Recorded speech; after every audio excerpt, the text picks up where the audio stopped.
Thank you to new patrons Microel and LRC Napkin. Become a patron for early access to my interview with Blues Energy, a creative Pro Gen 3 player who famously broke the ELO world record with a slacking. Cherry Bong is a YouTuber who makes videos about the Generation 2 overused metagame. Mostly this is tournament commentary, but he's also made some great analysis videos about the format, my personal favorite being a deep dive into the niche role of Pillar Swine. Gen 2 OU is an interesting and often divisive metagame. Smogon veterans and experienced Pokemon players tend to love it, and among them it's considered one of the best competitive formats in the series. But on the surface, the metagame does seem a bit plain. It can be a hard sell to casual fans to play a format where Snorlax is so dominant that it's on every team. There are no held items besides leftovers or EVs, and one of the most central and powerful concepts is rest and sleep talk. This kind of gameplay isn't for everyone, but I think there are a lot of misconceptions about Gen 2 OU, and there is more playstyle variety and skill expression here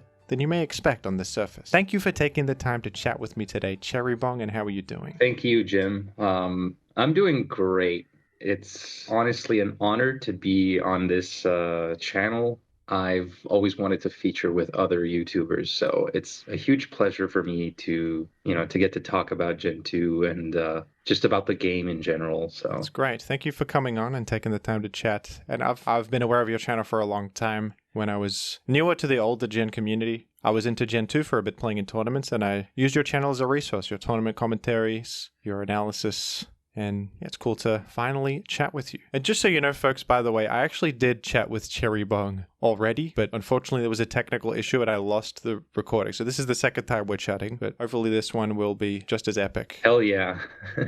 And Cherry Bong very graciously agreed to chat a second time. Apologies for the technical issues last week. Hey, don't sweat it. Don't sweat it. What drew you towards Gen 2 OU in particular as a competitive format? Because like I said, it's a bit of a hard sell. It's very unique mechanically, and a lot of the fundamental stuff that exists in future generations that define the series, like all the held item options and the physical special split, abilities even, EVs, they're just not there. It's quite bare bones, but it does have surprising nuance as well. But what drew you towards it? I mean, there is sort of a special attack and special defense split from Gen 1, but yeah, no, besides that, what drew me to Gen 2 was the fact that I was sort of always in love with this generation in general. So I had the emotional drive that made me kind of just accept everything about Gen 2 as a strategy game. You're also right about the fact that it's like it's beloved amongst high level players. You could call it your favorite player's favorite gen. That's often true, yeah. In the sense that some of your favorite players actually love this generation. For me, I kind of my first game was Pokemon Blue, but then I when I grew up many years later, grew up like when I wasn't 5 and could actually read the text of a game and understand what it was talking about. I was at a friend's house and I saw that he had this Pokemon Gold in his drawer. So I decided to trade some Pokemon cards in exchange for his game, which he no longer used because, like, around that time, the Wii was pretty popular, but I just wanted to try out this Pokemon game that I never had, and it became mine. And it was my child. I kind of fell in love with the music and the aesthetic, and you even get to rediscover Kanto, and so the rest was history. I got into Gen 2 around like 2017, so I'm not quite a boomer. I'm still, to some extent, by the much older players, considered relatively new, like a GSC millennial, if you will. But I got, yeah. I can't remember who called me that. I think Gorgie. I don't know. It was kind of funny. But I came across this guide about all of the intricacies of Gen 2, and it's still available on Smogon. It was published in the 2010s, maybe late 2010s, early 2010s. And it was supposed to be groundbreaking for the time. Written by Borat. Basically, today it's considered the Bible of all things GSC. Like, it's applicable to even the lower tiers, but it's supposed to be focused on Gen 2 OU because part of what makes the generation so difficult to navigate is the fact that with so much room for error, you can't really get a good assessment of your mistakes, because you don't feel as highly punished, but then you only realize the mistake you made like 10 turns later. So true, yeah. Mistakes are less yeah, obvious. They're like micro decisions that have ramifications that cascade. yeah, exactly.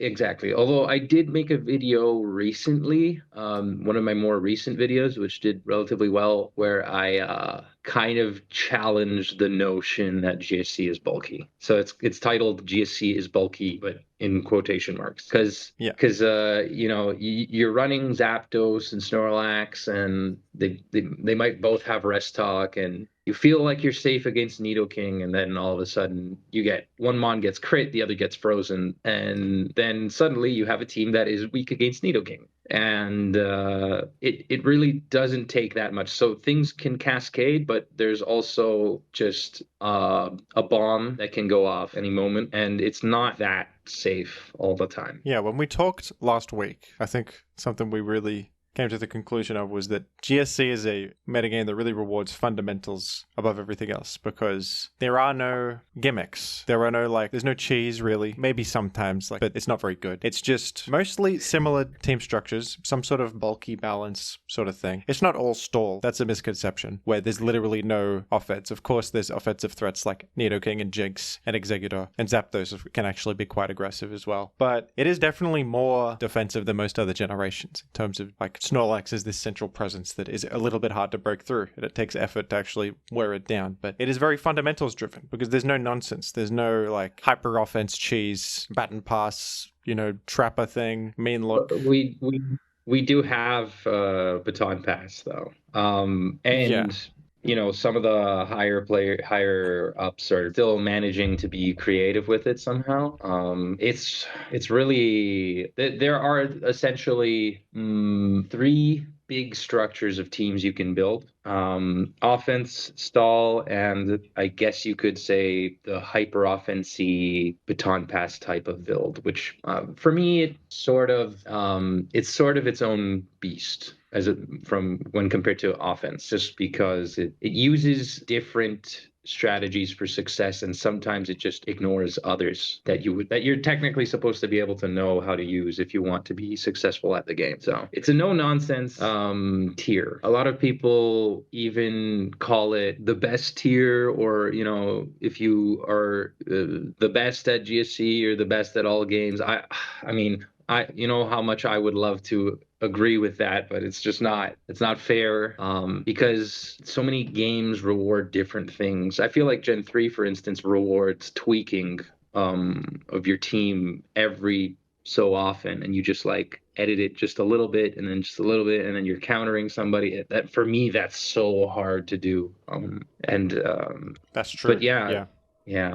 It's important to keep an open mind about these things when you're playing the game. GC is one of my favorite, because it kind of lets me make the mistakes that I might usually make, but I can also kind of express myself by making lots of fancy switches or things like that and not get punished immediately. Depends, but you can make some crazy offense stuff. I feel like my objective isn't just to try and make videos, but it's also to see just how far down the rabbit hole I can go in Gen 2, and some things you usually wouldn't expect. And every other tournament or so, I see something that I had absolutely never seen before, and I find astounding. And I've been playing a lot more friendlies with some people. I even got swept by Hitmonlee, which is interesting. I got swept by a meditate Hitmonlee with substitute and reversal. That's a new one. I've never heard of such a thing. There you go. Yeah, that's because it's a PU mon. When I'm not about that. I don't do that kind of stuff, because I feel like I'm gonna run into the crappy matchup with Gengar, which is essentially just the gatekeeper of OU, and then I'm like, okay, now what do I do? But there are some people, shout outs to the fellow Italian Coco, and they're so committed to this idea that they can kind of just bend the fabrics of OU. I feel like when you go higher up through your your journey of learning this game, you can bend in the fabrics of what is allowed and what isn't good or bad or whatever. So you're going to have a lot of people disagreeing on what's good and what's bad and what's right and what's wrong. So I love that part. I relish that part because GSC is like, Borat, he kind of laid the groundwork for this whole tier. He had been playing since like early 2000s, and in 2003 he already built this team, and he had already figured out what he wanted to do, and he kind of just popularized it, and he made the Vaporeon plus Boom offense team that kind of cemented a certain play style of offense, which was important. It kind of laid the groundworks for the offensive metagame in GSC. And now we're kind of like a step beyond that, where you don't necessarily have to make a team that has your standard, your sweeper, 3 boom offense mons, a phaser, Zapdos, and Snorlax, and the spiker, and all that stuff. Like, you gotta... now we're seeing people really mix up the strategies in GSC Invitational. So yeah, I think that's an important point, that every generation has its own skill involved. Like, it's not as if Gen 2 is the most skillful generation, which some people do say. Some people even compare Gen 2 to like chess, but every generation takes skill. Even Gen 5, which is a largely disliked generation among a lot of players, there's still high-performing, consistent players within Gen 5 that get that metagame, and that's just a good fit for them. Every metagame offers different things, and I think instead of trying to figure out, like, what is the best metagame? What is the most skillful metagame? It's what is the best metagame for me should be the question you should ask yourself. And if people want to know what Gen 2 offers, it offers it's like an abstracted version of competitive Pokemon that brings it down to its most base elements, where, you have, like, spikes, one layer of spikes. You've got some item removal, thief. You've got explosion for trades. You've got forms of offense like sleep and these threats like Nidoking. So you can game. You can do a double switch. You can force in the guy that you want to thief, and there's a bit of that. But it's very low power level. The progress is slow. You're not going to one-hit things. You're not going to like Dragon Dance and just sweep in a single turn. Like, even Gen 3, sometimes Dragon Dance can just snowball. In Gen 2, there's no Dragon Dance. There's no, like, Calm Mind. Yeah. There's no, obviously, there's no, like, Quiver Dance or Shell Smash or anything crazy like that, which can... We have Curse. Yeah, Curse is, like, the most powerful boost, but Curse is pretty slow, and a lot of things can react to Curse very easily. Like, Snorlax clicks Curse, Skarmory comes in, Whirlwind, you're back to square one. It's not like you're going to win off Curse instantly. You got to set up for it. Exactly. Sometimes you gotta curse, and then you're supposed to just hit the thing after you curse, because when you curse, obviously the other guy's gonna come in with their phaser, and that's sort of an opportunity to wear down the check. And so you're supposed to kind of just like rinse and repeat and apply that process over and over until you kind of reach this breaking point, and then you can cleave through with something else maybe. But hey, I try to think about it creatively. It's like, okay, well, if I can't break through Skarmory, I'm just gonna keep my Zapdos alive and then get rid of everything else, and then I win. Yeah, it teaches you fundamentally sound strategy like that. Like, Curse to force the guy in, which guarantees like 30% on it. And over time, it's going to keep being forced in. And you got this, it's like chess, kind of, where you're forcing specific things to happen, and it causes a chain reaction that eventually leads you to win later. And that's a very important fundamental game planning that you should learn as a competitive singles player. And playing a bit of Gen 2 teaches you those lessons. Maybe you shouldn't main the generation if it's not necessarily your favorite thing in the world to play that kind of Pokemon. Sometimes the more offensive teams and the variety in other generations is fun too. Gen 2 is very centralized, and like you do see mostly the same Pokemon, but that is not a bad thing. There's a stigma about that variety is the most important thing in the world. I don't think it necessarily is. Yeah, it's not necessarily the most important thing in the world. Honestly, I think it kind of loops back to that discussion earlier. It's like, I'm going to build a Jinx offense team. It's going to have Gengar and, Forretress, and then Zapdos and Lax, and then a phaser. And, there's nothing new there, but you learn all of the fundamentals with it. So it's if you can get good success with that, then that's great. So in fact, I'd be more than happy if there are any questions about Gen 2 specifically, I'm all for it. Yeah, do you think that Gen 2 OU has potential to grow? At the moment, it's a pretty unpopular old gen for understandable reasons, like it's not very exciting on the surface for a completely new player, and often people have the experience of like trying it out and then kind of just getting stuck in this really long game or something, and then they're just like, F this, I'd rather play maybe Gen 4 or Gen 7 or something that's a bit more fast-paced. But how would you sell new players on Gen 2? Do you think like there is opportunity to grow the community? Or do you think it's more of a tier for like Smogon veterans who are like deep into the Pokemon minds, who like the slower gameplay, which is like a minority of people? What do you think? Well, like you said, in a way, it's people are interested in chess, right? So that's true. Yeah. There are people that are more than happy to play chess. Maybe we need to boost the timer so people, or decrease the timer so people think on their feet more. I'm not sure, but I do absolutely think that GSC has potential to grow as a community, like as a spectator kind of esport game in a way. It's hard to compare it to esports when I hardly watch that many others. I mainly watch high octane games like Smash. But for me, there is in PokeTubing in general, when it comes to the competitive side, who do you see? You see Wolfglick, you see like PokeAim and other players, but the competitive side feels like it has a lot of untapped potential. Like a lot of people still don't necessarily have a grasp on it. I made like this Piloswine video, right? Where I try to break it down entirely in GSC. I take a few minutes to talk about OU and why it's not that good. And I remember one of the comments was like, "Oh yeah, perfect coverage, because you should consider how High Dragon can use HP Dragon and then Dark Pulse or whatever." And I'm like, "What the hell? This is Gen 2."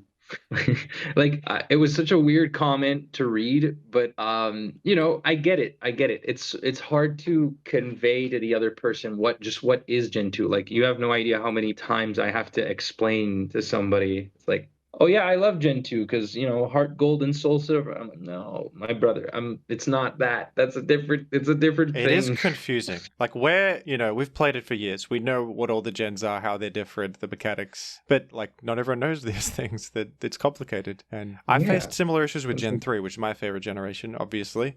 And people really hated the fact that there was no physical special split and would just completely dismiss the generation for so many years. Now, I've sort of helped change the narrative of that a bit, I hope. Not that I think that the physical special split was bad, but just that generations without it are good too, was my thesis statement there. And it is kind of interesting in its own way, where there's like unique options and types have a different identity. But yeah, people will just harp on the fact that like Gengar can't use special Shadow Ball. I don't necessarily think that's that important. There are these misconceptions people have, and often misunderstanding. Like, I get similar comments where people think I'm talking about modern gens, or they talk like, "What about Corviknight?" Or like, "Corviknight's not in this game," or something. Yeah, I mean, not that I have an issue with it anymore. It's really not a problem. That's a good, display of like the casual perspective. Like they would just stumble upon this video and have no real basis for what you're talking about. Like the Piloswine video, where I got a huge boost there because I spent 60 hours editing that video. It's a great video. And also writing the script and stuff. I had so much fun with it. I still enjoy watching it myself. Like I laugh when I watch that, and that's something I would like to explore more, but it takes so much time. It's like when I make but yeah, I think that the GSC community can definitely grow. It's just hard because there's like 3 or 4 of us that kind of have to carry this burden, and then every once in a while we get this like big boost of support from people like Freezeye. They make one video about one specific mechanic, but it gets like 80,000 views or 100,000 even, and that's helpful. BKC has done a good job of trying to convey a much better idea of how Gen 2 works. And then the issue is that like BKC has like this sort of Mandela effect to him. Like, I remember when he talked about this team, it was a very popular team in 2020, where it kind of popularized Whirlwind Zapdos as opposed to the standard Restock. And it had Magnet, Thunder, Thunderbolt, HP Water, and Whirlwind. And then it was paired with a Thief Jinx, a Thief Gengar, and a Thief Nidoking. So it was like balls to the wall, hyper offense, just, trying to phase out the Pokemon using Whirlwind and then racking up damage with the spikes as they switch in and out and dealing enough damage to like 3-hit KO consistently, Snorlax, and even scaring Raikou, all that stuff. And it was a team made by a player by the name of Cased Victory. But for like the greater part of 2 years, that just went down as the BKC team, Yeah. And he's like, this isn't my team. This isn't my team. And every video he'd be like, this isn't my team. But people would just be like, oh, it's the BKC team. So as you try and like spread knowledge about something, then inevitably you get this other, this sort of Mandela effect. With someone of his stardom, it's only natural, I guess. Well, yeah. In my videos, sometimes like people misinterpret what I'm saying, and that misinterpretation gets more widespread than the original point I was trying to make, which it's kind of weird to see it, like my words have an impact that because I'm a fan of Pokemon, I read the Reddit, I'm in the Discords and everything, and I'll see people talking about my videos sometimes, and people will say something like, Gen 3 is a gen where you can use anything and anything is viable. It's like, I never actually said that. I just highlight, like a niche use of Roselia or something in a tournament that I thought was interesting, and I always make the point that, you shouldn't use this. You should use more fundamentally solid things, and there's nothing wrong with that. But, like, it is cool when a niche thing comes up, and it adds variety and, like, makes the game a little bit more exciting. Yeah. But do people just say that, Gen 3, I could literally use Roselia, Dusclops, Arcanine, and it will just work via brute force? It's like, no, you got to, like, consider what is the purpose of this on my team, and probably have some, like, you probably do need, like, a Swampert on there, even though it's obvious and it's top tier. You need some solid backbone. You need a Blissey, or you're going to get eaten alive by Starmie instantly or something. You do need, like I talked with C, who uses some of the most creative teams in the entire world of competitive Pokemon, but she was saying, like, you need Metagross and Skarmory and stuff to support the Volt Electrode or whatever. Yeah, when you go down once you go along the history of a game, it kind of gets more and more boxed in, like what you can do and what you can't. So, yeah. Well, I would like to see Gen 2 have a renaissance. I spoke with a Gen 2 player recently who was interested in making some videos about the format to dispel some of the misconceptions and something, so I would like to see that. It was Jester. I guess that's I wasn't sure if I wanted to reveal it, but it's probably not a big deal. Oh, okay. Who was a great Gen 3 player as well. He's I'm a fan of his play in Gen 3, actually.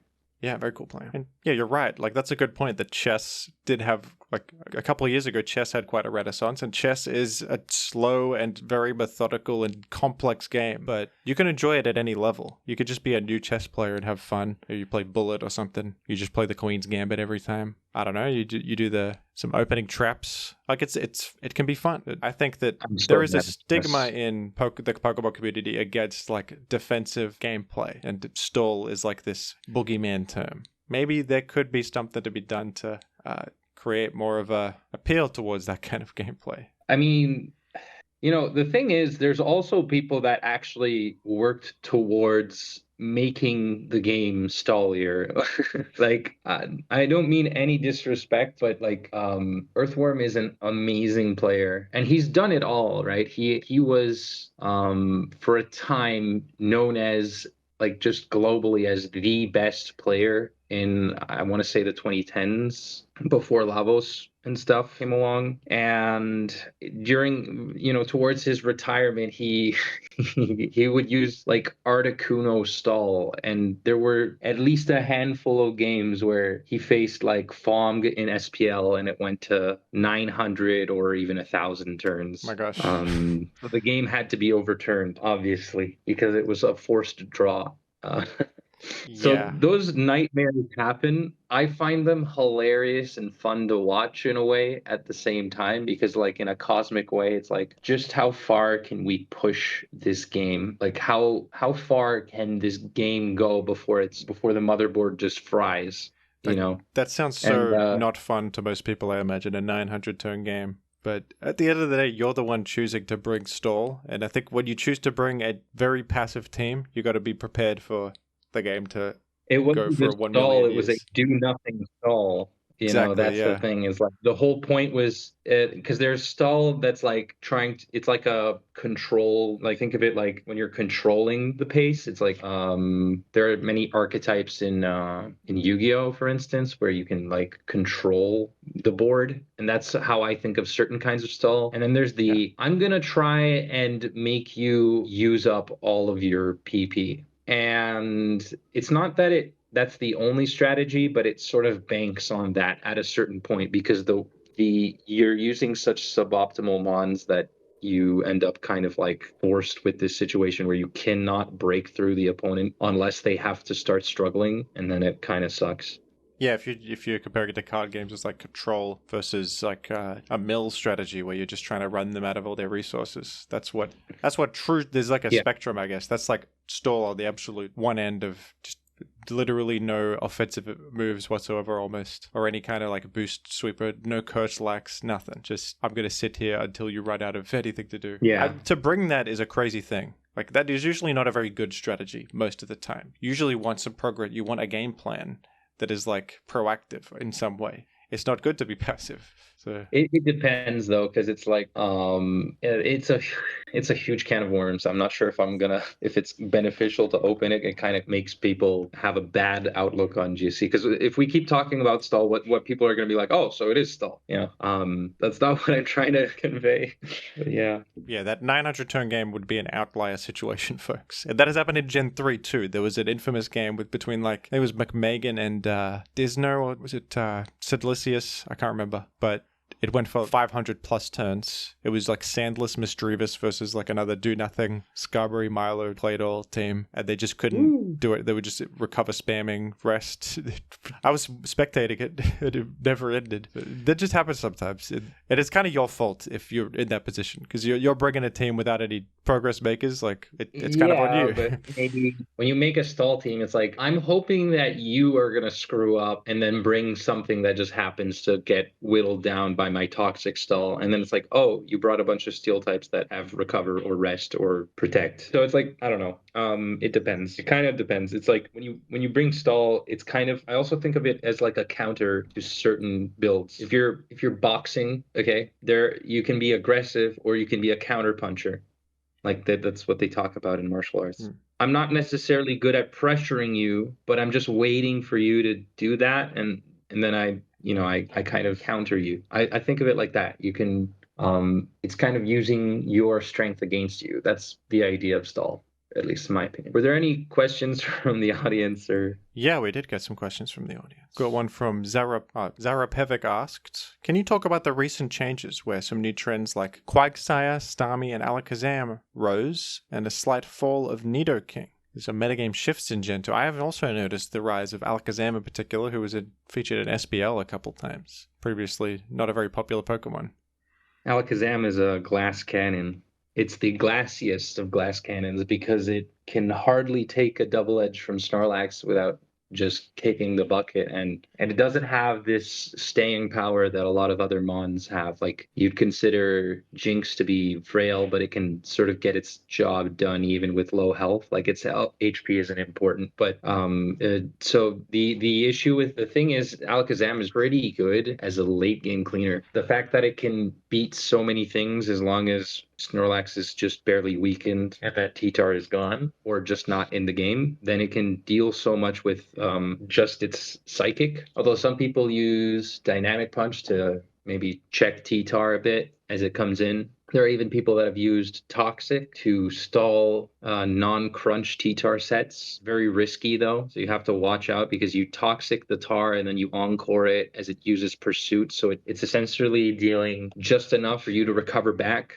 Oh, that's really interesting. Wow. Yeah, I particularly like Encore because you can trap a Pokemon essentially as it's clicking rest. You switch in, and chances are Alakazam is faster than it. The only exception, I guess, being Jolteon and Aerodactyl, but Jolteon doesn't use rest anyway. So you switch in on, say, a Raikou as on a predicted rest, and it's pretty easy to predict Raikou resting.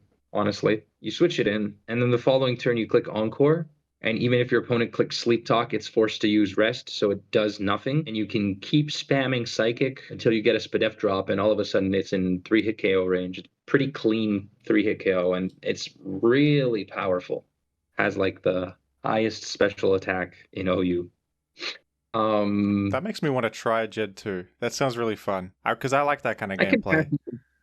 I can definitely give you some teams. It's got some I might give that a really go. neat stats. Yeah, it sounds like Yeah. Aerodactyl in Gen 3, where you sort of set up for a late game clean with it, and it's really fast and threatening, but you need to get rid of specific checks before it can clean up. Like, you got to get rid of the Metagross or Swamp it first, or chip it enough to let Alakazam finish it off. It sounds similar. Yeah. Yeah, you can even like switch it in on a low Snorlax that's about to click Curse. It's like, it's not low enough for you to kill it in one turn, so maybe the next turn it would click Rest. But so you can't 2-hit KO it, but it's going to click Rest. So you switch it in on the Curse, and all of a sudden this 40% Snorlax is locked into Curse while you spam Psychic, and now it has to come back in, and there's spikes. So you can pull some pretty there's neat some gaming to be done with Encore. Encore is such a good move. I love it. It's really good because it shut up. It's kind of like a stall breaking strategy. It's like an early taunt in a way. Yeah. It can even be like sleep almost, because it just totally forces them out or disrupts them. Yeah. Force them to click Curse. Starmie is way better though. It rose in like 2020, maybe 2019. That's when Sulcata and Fear were using it. And it was already a very popular mon for rapid spin on stall teams. But they kind of just explored the idea of, wait, what if I use this Pokemon that doesn't have Hypnosis and I turn it into like this Pokemon that traps you for clicking Rest again? And this time it's not because of Encore, but because of Nightmare. So it's a lot more difficult to pull off in a way. The setup isn't as difficult because Starmie has a better typing and a better matchup against, I don't know, certain threats. So it's a little bit easier to fit on a team than Alakazam. But it's also, you have to kind of spam Surf and Nightmare. And so your opponent is forced to use Rest over and over for similar reasons. There's no Spadef drop though, because you're using Surf and not Psychic, but you can kind of check. You just trap them in I've that lost loop. a couple of games. Yeah, you trap them in this loop where they have a lot more freedom to click a move, but you can kind of just use Substitute, so you're safe on a Sleep Talk hit. Then you can recover up the health lost. You use Nightmare once, and it loses a quarter of its health every turn, or an eighth. My mind is really foggy right now, my memory on the mechanic, but it deals a lot. And then on top of that, there's Surf. So you kind of just deal 25% every turn, even when you're not attacking. So that's pretty good, especially if they click Sleep Talk and they call upon Rest again. That means you essentially get to deal them more damage the next turn. So it's really good in that regard. It's pretty good against Snorlax, and even with just Surf, it can deal a lot of damage too. Just a lot of standard offense mons that are in Zapdos and Snorlax. It's really strong. I love Nightmare. Such a cool move. I didn't even know Starmie got that. That's an awesome adaptation to the Rest spam. Love that. Yeah, it was like a TM that was mostly ignored in later generations, and somehow we managed to find a way to make it work on a Pokemon that doesn't have any sleep moves. Yeah, how cool is that? And then there is Quagsire. Quagsire isn't as popular as, say, Starmie or even Alakazam. I guess it depends, but it's definitely not as popular as Starmie. It's so frustrating to face in a way because it kind of shuts down a lot of electric teams. And it's really good in that regard because it can take a lot of wind out of your opponent, because if they are using double electric, well, then tough luck, because your Raikou and Zapdos either have HP Ice or HP Water, and that's a 5-hit KO. So you have to watch out, because I can use Belly Drum any moment. And so there's this risk, right? It's a very long-term planning Pokemon. And in SPL recently, instead of using Belly Drum, there was even some Sleep Talk usage of Quagsire, because it's just good enough, to check a couple of interesting attackers. and spread toxic and stuff. So That sounds less cool than the belly it's drum, though, which is more explosive and it can one-hit Snorlax, I think. yeah, yeah, it's pretty awesome. That's not even a borderline mon. That's just straight up a UU mon, but it's actually consistent. Well, it's pretty good at what it does. The only one that can do that. The way it does it too. Like coming in on Zapdos and then threatening a belly drum When is I pretty insane. when I was into Gen 2 OU like years ago, that was one of my favorite things to use was the Quagsire because I like it so much defensively against Zapdos and Raikou is just so solid against them. They can't touch it for much. And then you have a very clear like game plan in the back pocket of the belly jump sweep that you can set up for. It just makes a lot of sense. It gives your team a lot of like just logic. It's really good at punishing players that are just starting off with GSC because they're so fixated. It's like, okay, I gotta get my spikes, I gotta click Thunder, I gotta click HP Ice here, and then they face this blue salamander that's just smirking at you and stares into your soul. Oh yeah, he's got a good And sprite in Gen 2. yeah, I love it. I love the Gen 2 sprite. It's incredible, but yeah, it's really frustrating to face in a way. So I feel like it's pretty good at punishing certain play styles, and then it's hard to be consistent all across the board. Alakazam kind of has similar issues with the fact that it kind of has a hard time against Tyranitar teams, which are pretty much all over the place because you can get crit, you can get trapped in a bad turn, you could be waiting the whole game for its moment to shine, and it might never come. So you have to be very proactive with using Alakazam. And Starmie is way more consistent. It has a lot of longevity. It can't get O-code by Zapdos. I remember losing my Zapdos to a Starmie because I thought I just took for granted that I O-code it with Thunder, but it actually lives, just barely. Nidoking kind of it looks like it fell off, right? If you look at the usage stats of SPL, which are the only publicly available usage stats because we don't have usage stats for the singles tournaments, you'd see over the past couple of years that its usage went down, but in all honesty, it's not justified. It doesn't really make much sense. It's an amazing Pokemon, and the best of one format, especially with where people are just trying to counter each other and there's only so many games being played, it's not actually reflective of how the metagame truly is and what a Pokemon's able to do. Nidoking is still amazing. It's true that Sleep Talk Snorlax is on the rise to counter Lovely Kiss users and stuff, but that hasn't really hindered Nidoking all that much. Lovely Kiss is still probably it's one of its best fourth moves because it has this perfect coverage. It may not have high power compared to like a Tyranitar or something, but it's still great. And then it's also I've seen so many different usages with Nidoking because it kind of banks on unpredictability. I lost to a dynamic punch Nidoking, so you can use so many crazy things with Nidoking, and it's actually really powerful with Dynamic Punch. If you lose your Zapdos and your Snorlax for some reason, then you're in a lot of trouble, and it's really good against Stall. So it's almost as good as Gengar. Yeah, Nidoking is like the coolest Pokemon in Gen 2 in my opinion. I think it is so fun to use and so skillful to use where it has limited health. It's kind of frail, so you got to be very careful about preserving its health and stuff. But it's also, it's got defensive entry points because of its typing and come in on an electric move. But it's at this speed tier where it's like faster than all the defensive guys, but not as fast as like Zapdos and other threats. At the same time, it has all these offensive tools, Stab Earthquake, Ice Beam Thunderbolt, Thunder, Thief to remove an item. Like, I love all the variety in Nidoking sets and like the different ways you could use it. Well, its coverage, it's like all I wanted a competitive Pokemon right there. It's a cool Pokemon in later gens too, but it feels great in Gen 2. Like, it's just really viable and strong. I would agree that the fall off sounds a bit exaggerated. It's just really solid. Yeah, there's also counter Nidoking, which is pretty insane. Epic. I've actually seen someone tweak the defense and maybe even the special defense of Nidoking. So you tweak the special of Nidoking to take more damage from Zapdos and it uses Hidden Power Ice, and you guarantee a one-hit KO on the Zapdos. Yeah, folks. By taking more damage.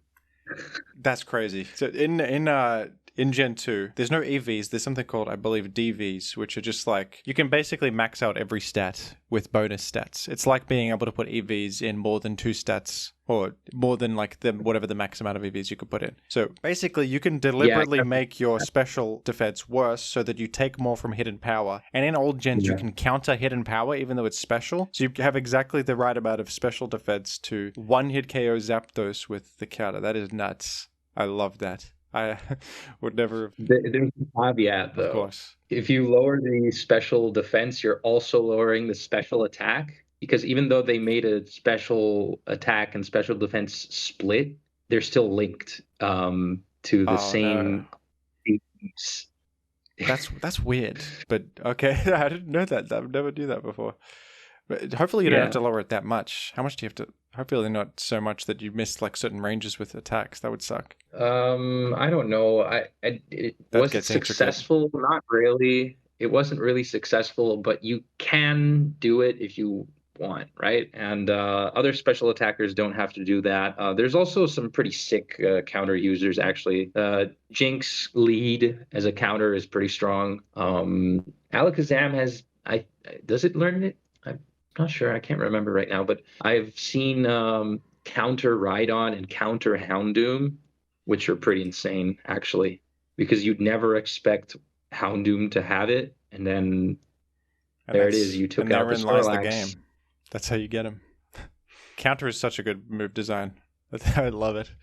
Counter Rhydon is one that I have used because you can counter Hidden Power Ice, or you probably just die to Hidden Power Water, or maybe it's a roll. I can't remember from Zapdos.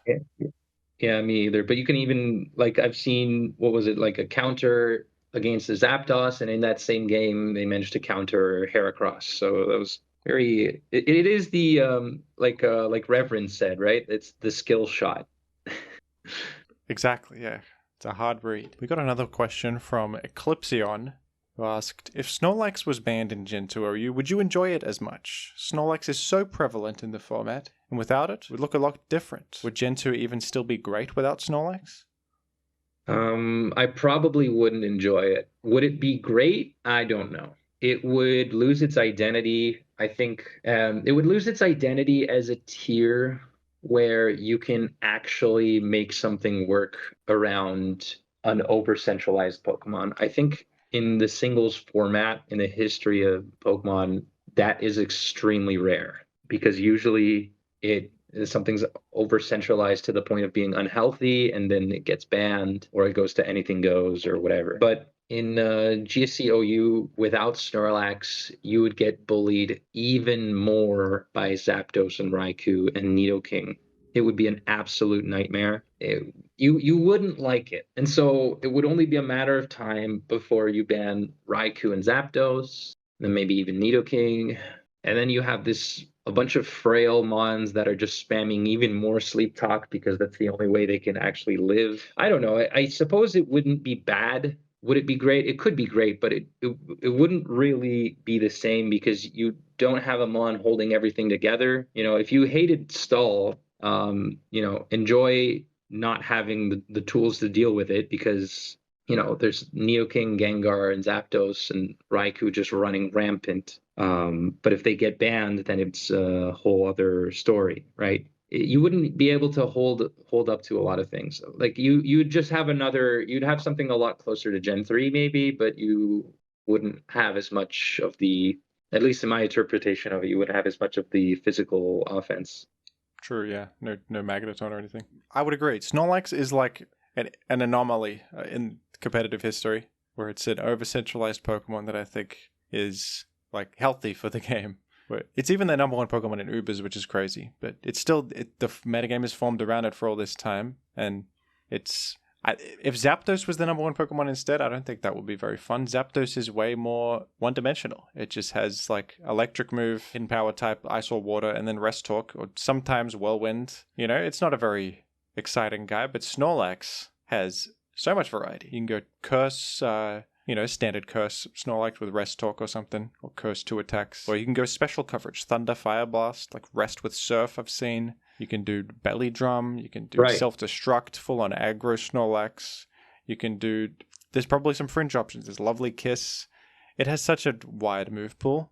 It has so many different ways it can be used, and that creates variety. The way that you use Snorlax is different from team to team. It's not the same Pokemon in every team, you know? So I think it's a good It's literally presence. a different mon with a different setup and a different game plan. I feel like that's actually a lot of fun because it's more about trying to figure it out. And if you study the game enough, you can actually figure it out with little to no information actually revealed. You just based on the play, it's like, oh, this person has been really trying to take out my Misdreavus. He must have a cursed Firelax in the back. And so it's kind of like that. Then there's I feel like I don't know how much I agree with this, but it definitely does make sense. Zokuru made a video where he stated that he believes Gengar is the best in the game, the number one S tier. Whether or not that's true, I don't know, but he said that Snorlax is kind of more important for how it makes you not lose than how it makes you win. Obviously, you can be aggressive and offensive and stuff with Snorlax, but there's no Mon that does a better job than it at finding this sort of balance between being able to actually check Zapdos or Zapdos or whatever people always call me out for the pronunciation, and then also being able to like break stall. So the only issue, I guess, is that it's kind of unpopular in the sense that it's the same Mon that can set up and crush a new player because you don't know how to break it. Well, You know, it's so excellent at what it does. I think that's true of any generation. The top tier strategies are going to destroy new players. They've got to learn what the meta is, I think. Yeah. You got to engage with the meta if you're playing competitively. It's pretty insane, actually, if you think that it has a 99.99999% usage. So it's used to the point that there's no way of telling whether or not it contributes to the victory of the game. Like, That's because true, its yeah. win rate will always be 50%. I say 99.9 because there's always going to be that one guy that doesn't bring the Snorlax. Yeah. Either, or maybe it just doesn't get revealed all game and that goes in the data or something. But they have it in the back. Yeah. I guess that, like, the only other Pokemon I can think of like that in competitive history is Groudon Primal in Gen 6 and 7 Ubers, who was on every team. But is also similar in that it's like a slower, bulky Pokemon that has a lot of set variety. It can go like mixed, fully defensive, aggressive with rock polish or whatever. And also, it's so central that every team has a plan for it. So it's never going to, like, against a good, solid team, it's never going to just win easily because they have the check, you know? The same with Snorlax, right? You've got like a Skarmory or a Steelix or something solid against Snorlax. You're not just going to lose to Snorlax instantly because it's so central that you need something. I kind of love that in a way. Something that holds the fort together, you know? It's important to have a good number one Pokemon where everything orbits around it. That's how things form.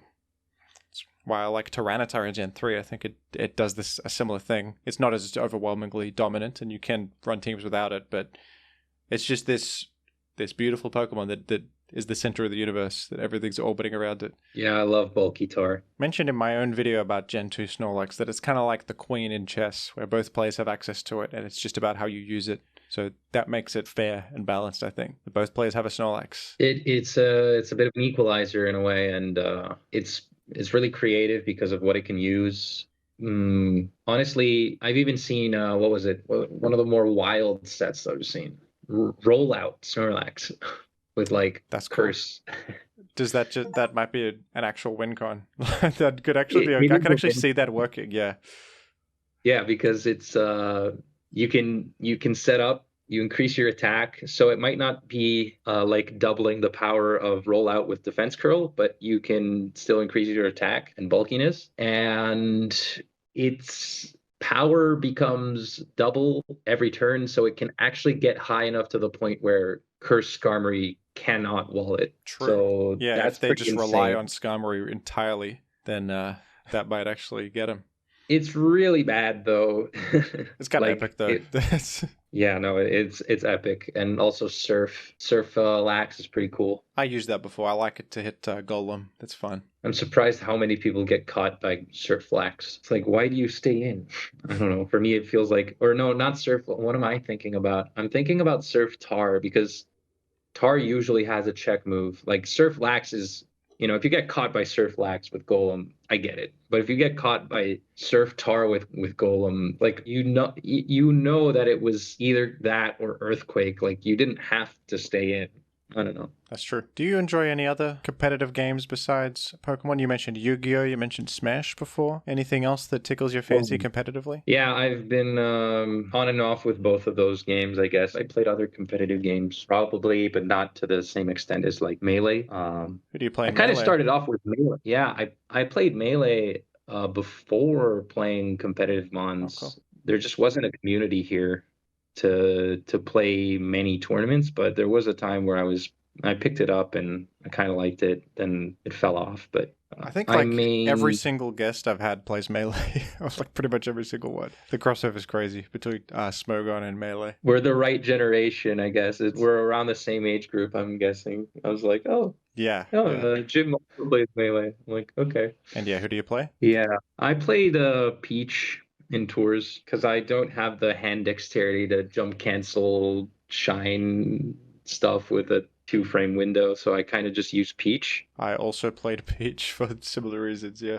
I really was a huge fan of Armada. Oh, absolutely. Then when I started doing net play, I was like, I don't want to. I mean, I like Peach, but I want to use something different, and there's a bit of ping, so I'm gonna just play Mario. I always enjoy Mario in Smash. I like him. He's just a simple character. I played Mario in Smash Ultimate when I played that for a bit. Smash Ultimate hurts my eyes. Like I'm always tearing up because it's just there's too much saturation for my eyes to like register movement, and there's like the smoke, and it's like I don't know, it's really weird. Melee does have a very clean visual style. Yeah, it's not too like it isn't too much for me to keep, to observe. I'm at a loss for words right now, but yeah. Who else did I play?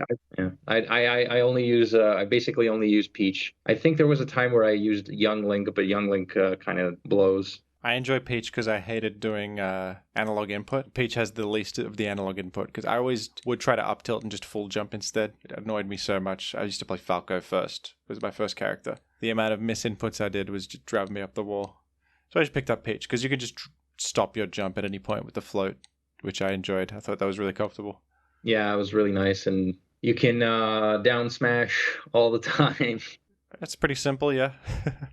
It's a grappler style character because she can take a couple of hits as long as she's on the ground.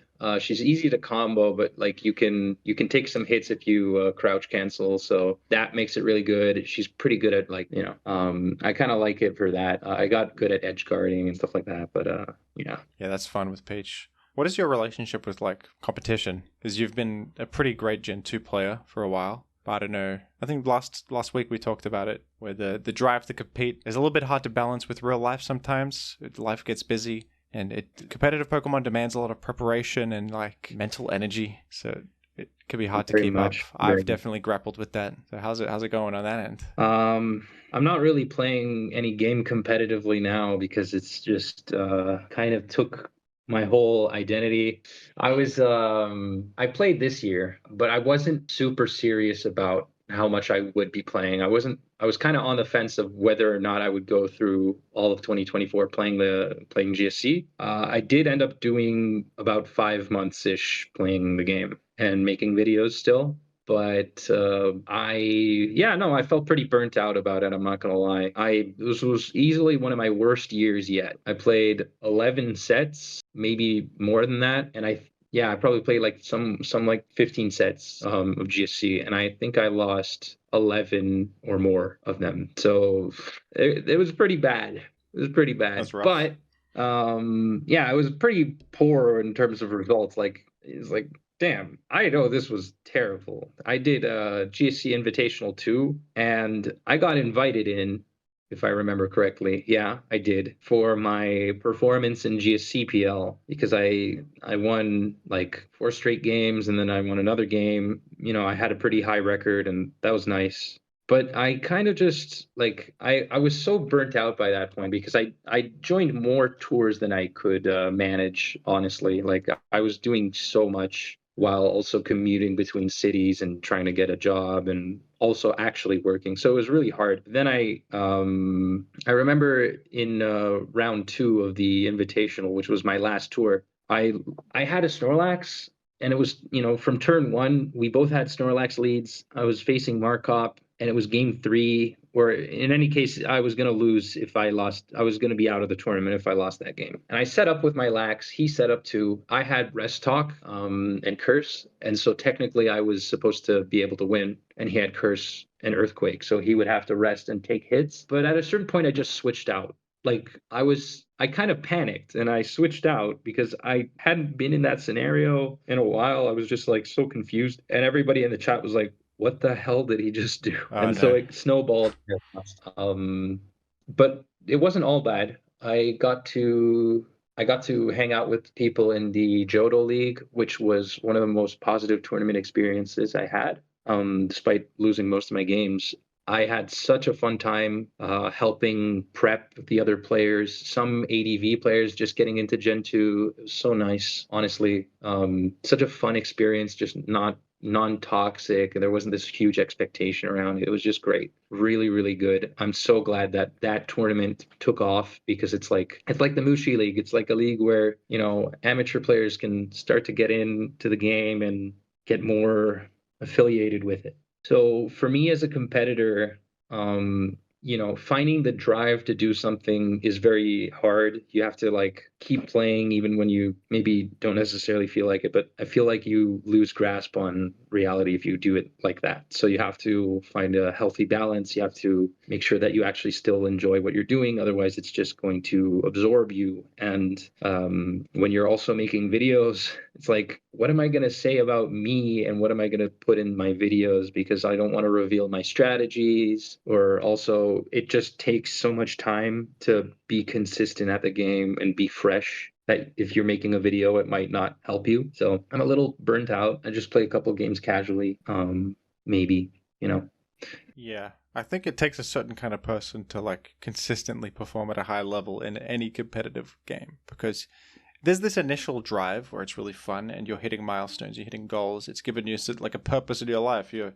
got this skill that you're honing, it's like you're on a journey. But then I think like after you hit milestones that you've worked so hard for, it's hard to maintain the motivation to keep going. And at a certain point, it feels like you're doing it just out of obligation because you've got this momentum. You've been committed to it. It's like a sunk cost fallacy almost. And I think every once in a while, you should just stop and like re-examine, why am I even doing this? Is that you're initially doing it because it was fun to learn and to improve and see little milestones of progress like that. All humans enjoy that. It's like an upward trend. But then it gets a little bit weird when you're like trying to maintain your position or something, or you've already reached the goal, and then it's like, what do I do now?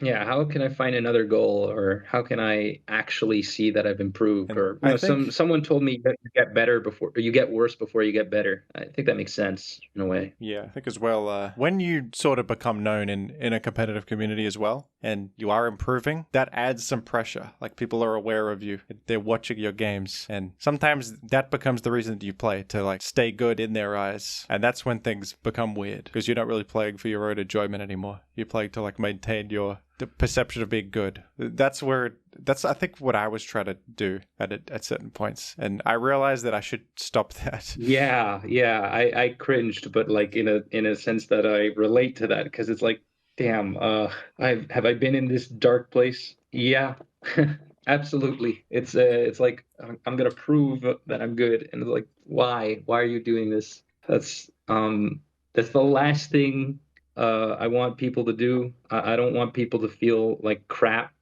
Sometimes I almost regret breaking down a video where someone performs really poorly, and it's like I just want to drive a concept home. It's like, like one of my videos I did where I tried to break down one turn where one of my pupils was using Machamp against this stall team, and he stayed in on the Skarmory.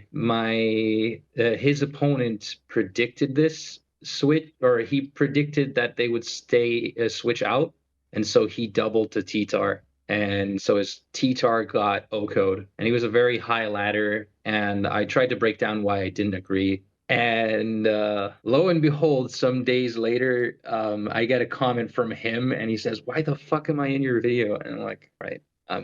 I tried to like drive the concept home that like this wasn't like to mistreat him in any way. Like he did a bad play, and I feel like the issue sort of wasn't bad play equals bad player.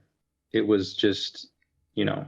Well, it's a complex game sometimes. You don't always like there's pressure to consider. There's sometimes just it's a weird position. And as an observer, you'd notice the play that's good, but in the moment, it's hard to identify or something. It's you got to be very careful when you're doing analysis and commentaries to consider the feelings of the players. I try very hard in my commentary to give them the benefit of the doubt. If there's a play that looks weird to me, I'm like, maybe there's some logic to it. And Pokemon's very subjective with decisions because there's like risk-reward assessment to consider, but also you're playing against someone specific. Maybe that factors into their decision-making and you may not be aware of that. So that's definitely true. Yeah, I guess the title might have been a bit divisive, and also the thing is, my friend, right? He did an objectively bad play, but it rewarded him, and he ended up winning because of that turn. So that could happen too sometimes. Yeah. not because of the turn, but he should not have stayed in on Skarmory.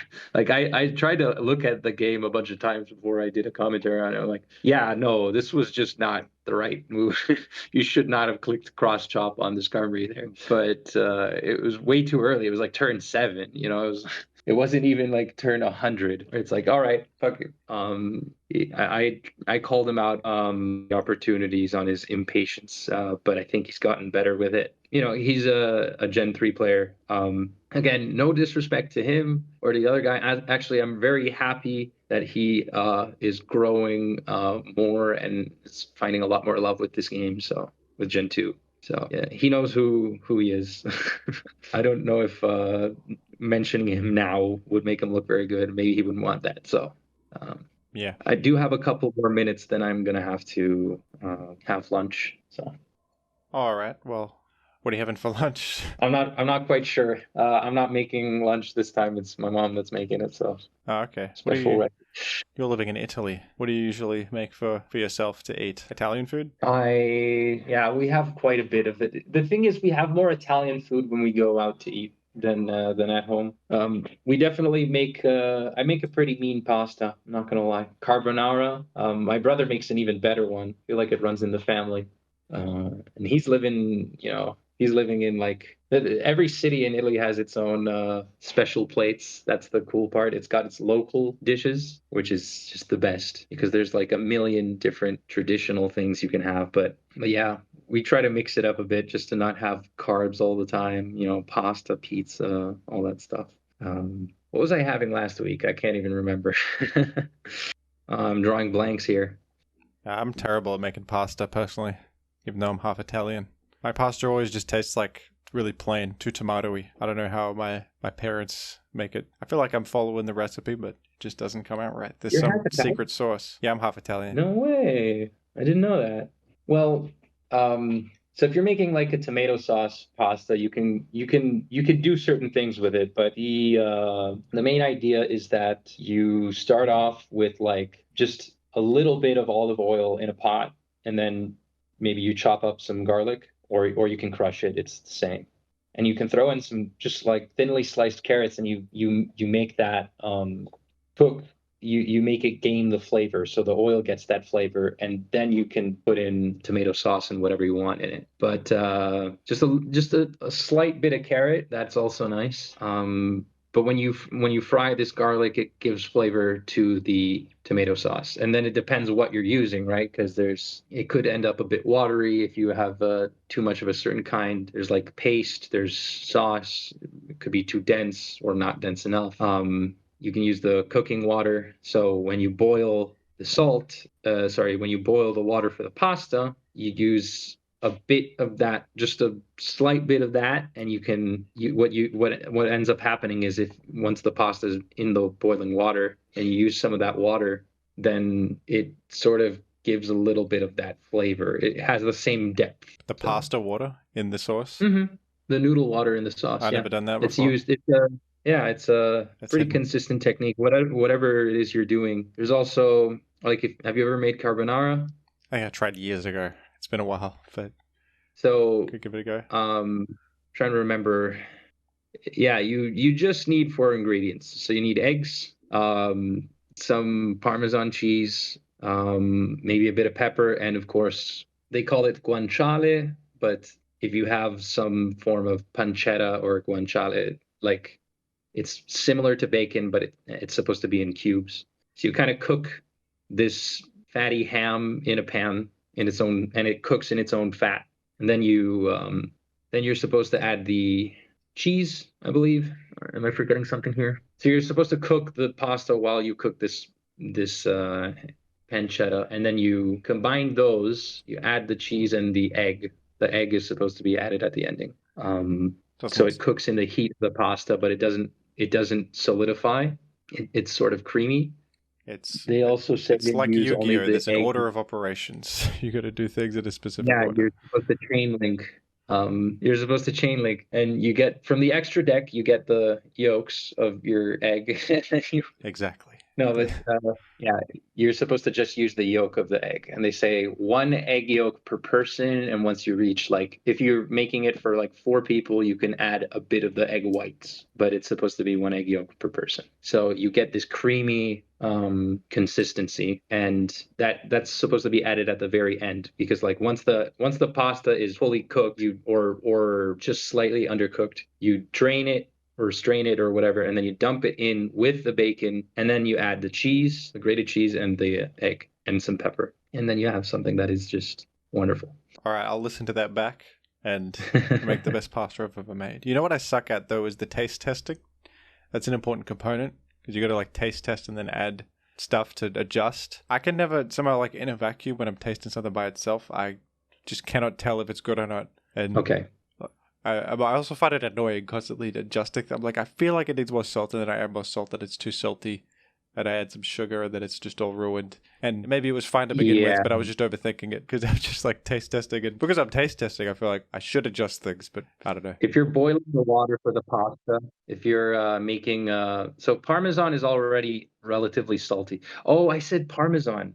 Well, technically in Rome they use this, it's kind of like Parmesan, it's actually pecorino, so it's goat cheese. It's hard. It's a hard cheese made from goat milk, so you can grate that, and it's Pecorino. way saltier. Yeah, so that's actually what you're supposed to use. But I mean, it's not, I was gonna kill you if you use Parmesan. But it's pretty salty. So if you're boiling the water, you wait for the water to boil, you dump a palmful of salt into the water, and then you put in your spaghetti. Spaghetti alla carbonara. What if my palm's really big though? That's not a hard ratio. Then put in more pasta. Nah, I'm kidding. I gotcha. I'll give it a go. Yeah. Just don't add sugar. I've been told you're All supposed right. to add some sugar to the tomato sauce, but I don't know. Right. That's a very divisive thing, I guess. Pretty controversial. I think some people do it, some people don't. I've heard of it. I don't do it because I'm afraid of ruining it. I think I have the same fear. Well, have you got to go to eat your wonderful lunch now? Yeah. Thanks for everything. Thanks to the audience. Honestly, I think there will be a time where I'll come back to making videos. It's very hard for me, but it's been a huge pleasure. And I hope that everyone's journey with their game, with whatever tier they decide, is a healthy one and one that sparks curiosity. What a great thing to say. I would agree. And thank you so much for chatting. Appreciate you coming on a second time to chat. And hopefully we helped dispel some myths about Gen 2 and talk about what makes the metagame unique and great. And check out Cherrybonk's channel. Check out the Pillar Swine video, which is a masterpiece. Great video. And It was my pleasure. take care, friend. See you later. See you.